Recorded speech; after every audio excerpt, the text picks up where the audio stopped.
Kebanyakan gold bar 999.9 yang dijual di kedai emas harganya lebih mahal.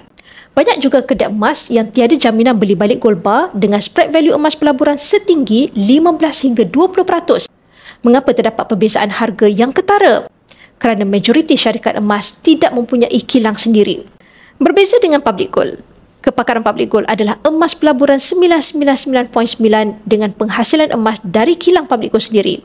Bermakna, tiada harga orang tengah, anda beli terus dari kilang. Harga emas public gold sentiasa dikemas kini untuk memberikan kelebihan kepada penyimpan emas supaya dapat membeli emas bila harga emas murah dan dapat jual semula emas pada harga emas naik tanpa sebarang masalah penangguhan bayaran. Spread value emas public gold adalah 6 hingga 9% dengan jaminan beli balik emas tanpa syarat.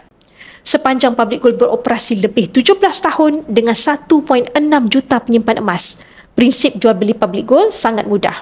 Beli emas dapat emas, jual emas dapat duit. Bagi yang berminat untuk memulakan tabungan emas bersama public gold, anda boleh rujuk pin video saya untuk 5 langkah daftar akaun public gold dan saya akan bimbing anda dalam langkah-langkah simpanan emas yang terbaik untuk anda.